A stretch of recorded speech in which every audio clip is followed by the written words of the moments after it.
I would rate him as a military genius. He sees that picture based on his trading activity. He has traded all the way up into Canada, down into the West Indies. He sees the big picture and he said, we've got to stop the British. And that's part of the tragedy of Arnold. Look what he did. Look how his reputation ends up as not the forgotten man, but as the devil incarnate. From NCPR, welcome to Northwards.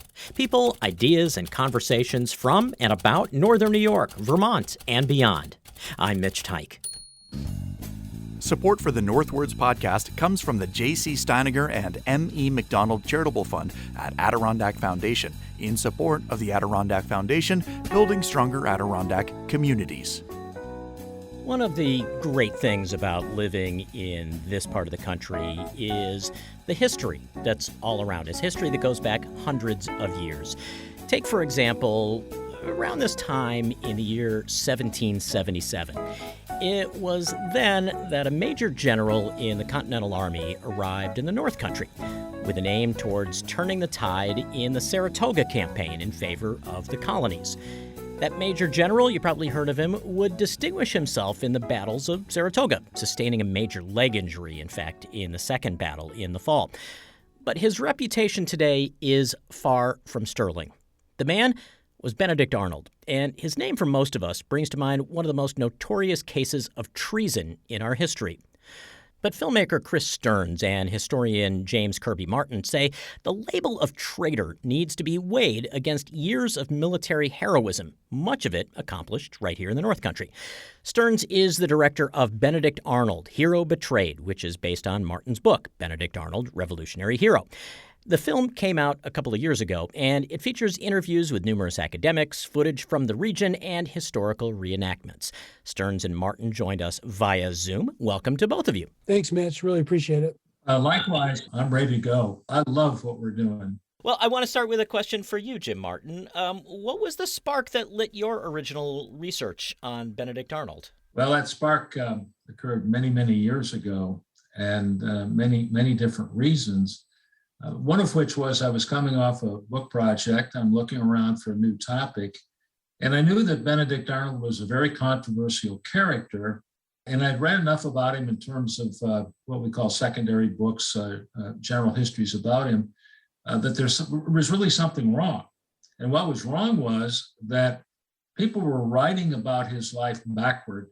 And that is, there's this treason thing in September of 1780. Well, let's go search around and see if we can come up with reasons in his childhood, especially, but then in his young adulthood, how he became this rather treasonous, terrible person, as traditionally known in our understanding of American history. And so it really started out, well, what would happen if we really turned around and did it the right way, where we studied his life from the beginning, rather than looking backward through treason? What I began to discover then, what's so important is that what was being neglected about him were all of his rather amazing contributions to the revolution before he decided the revolution was having too many problems of its own, and maybe it wasn't the right way to go. Maybe the real way to go is to realign with the British. After all, I'd been a British subject until 1775, and maybe that would produce a much better future for us. I suspect I am not alone in being a fairly educated person whose only impression of Benedict Arnold is that of a turncoat. Well, mine started when I was in the fourth grade. That was my first contact with American history. And I had a wonderful teacher, Mrs. Rand by name, and she did the classic Revolution as the morality play. But I was sort of taught that where George Washington, who I greatly admire, was above reproach in every possible way you could imagine, Arnold was below reproach in every possible way. Up until that point, when I really began to study this, I had that impression in my mind. So for me, in many ways, it was a very kind of interesting educational experience. That's the fun part of doing research. Well, Chris Stearns, what was it about the work that Jim Martin had done that captured your interest and started you down the road to this project? So I worked on several films with producer Anthony Vertucci. We're all from the upstate area. We all grew up there. And we met up with another producer locally who had done some films, Tom Mercer. We all got to comparing notes and was like, I keep hearing that there's this guy, Arnold, who was a hero, but that's not what we learned in school. But all these local people were like, well, he did these amazing things up here in upstate New York. And so we started doing research. And if you're doing any legitimate research, all roads are going to lead to James Martin's book. And so what we did was, working with Jim, tried to really unravel in the film what we believe would be the real Arnold. I think the biggest problem is historically everybody wants to, no matter what, they have to tell a villain story. It has to be about a villain. The truth is it's a tragic hero story, which nobody wants to tell because nobody wants to take responsibility for it. They want to blame it all on Arnold.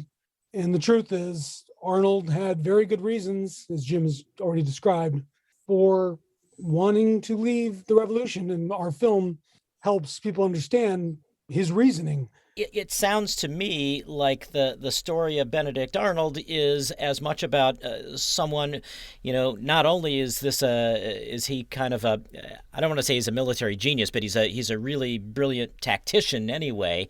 But he's also, if there's anything he hates, it's bureaucracy and internal politics. Yes, very much so. He's not a politician, and a lot of us aren't. Let's face it. He's very blunt, and a lot of people don't like that. He's very honest.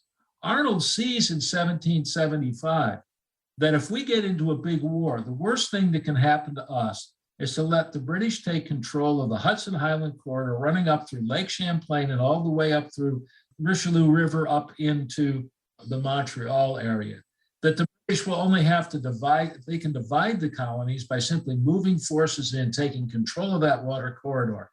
And he begins to devote himself because he does, I would rate him as a military genius. He sees that picture based on his trading activity. He has traded all the way up into Canada, down into the West Indies. He sees the big picture and he said, we've got to stop the British from attacking us on the backside along that Hudson Champlain corridor, cutting off New England. At this point in 1775, 1776, New England is the head of the rebellion.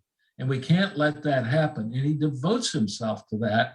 And really, he plays a very critical part in the next 2 years in stopping the British from dividing the colonies, or at this point now they're becoming the states after 1776. And that's one of his major contributions. And that's part of the tragedy of Arnold. Look what he did. Look how his reputation ends up as not the forgotten man, but as the devil incarnate. When we ignore what Arnold did, which is what people attempt to do because they want the villain, they don't want the hero, the North Country suffers for that because heroic, amazing events happened in that part of the country. And they literally have gotten written out of the history books. One of the battles that we learn about in this film is one that I think most of us probably know nothing about, even people who consider themselves fairly well-read. Why was Valcour Island such an important part of the legacy of Benedict Arnold and the revolution itself? Valcour Island is one of the lesser-known but absolutely most important battles. One of the key naval battles of the revolution occurs on a lake in 1776. And what Arnold did, and this is part of the amazing part of him, he's a wonderful leader on land, but he can also lead on sea. He's a seafaring background going back to his mercantile days. And he helps assemble a fleet in the Fort Ticonderoga area. And that fleet will go north to the northern end of the lake, and it will challenge a British fleet because the Americans tried to take Quebec and they've been driven out. The British do move significant forces, several thousand in 1776, and drive the Americans all the way back up the lake, all the way to Fort Ticonderoga. Arnold takes the assignment of trying to resist and stop the British from overwhelming Fort Ticonderoga, establishing that as the line for the next attack, where you're going to ultimately affect the strategy of dividing north and south, as we've described before, along the Hudson corridor. This battle, which occurred on October 11th, and will continue for actually 2 more days, this battle is unbelievably important because Arnold was criticized for losing the fleet, but in the process of losing so much of the fleet, he convinced the British there was too much resistance, military resistance, to continue the campaign. They pulled back into Canada, and that was a victory in and of itself, and that sets the stage then for the Burgoyne campaign John Burgoyne in 1777, a major campaign where Arnold is the principal, the real hero of Saratoga, and will defeat the British, lead to the capture of a British army. And let me wrap it up quickly, and will be a very important element in bringing the French and all the critical difference in terms of men, supplies, support, whatever else it is, naval forces into the revolution on behalf of the Americans. That's a very, very important story and very neglected. On Valcour, it is really, we believe it's one of the crown jewels of our film. No one has attempted to put it to motion picture to date. And so we're very proud of it. You know, this film seems like an enormous undertaking. Why was it important for you to tell this story not just with historical paintings and animations, but also live actors and reenactors? There's an enormous cast that came together for this film. Yeah, there was two major decisions that I feel we had to make. One was we were told by people who were professionals at getting corporate underwriting, we were told you're never going to get money for the greatest trader in American history. And that was never unproven, except for Adirondack Trust Company from Saratoga that did show faith early on in the project. And in the entire board of that bank, said they were going to get behind us. And so that was decision one. The other one was go big or go home. This story, it was an early on decision. It cost us all dearly because it took us 20 years to finish the film. But this story, we just felt like we had to do it justice. We had made that commitment to try to really capture the human part of it and capture the magnitude of it. It was a very difficult thing to do on a low budget. The early results coming in, the early feedback we're getting is younger people are actually engaging with this movie.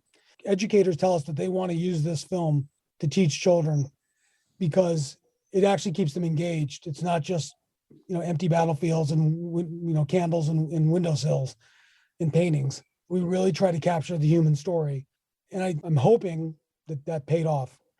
You talk about the price you paid. I mean, this is a film that was 20 years in the making.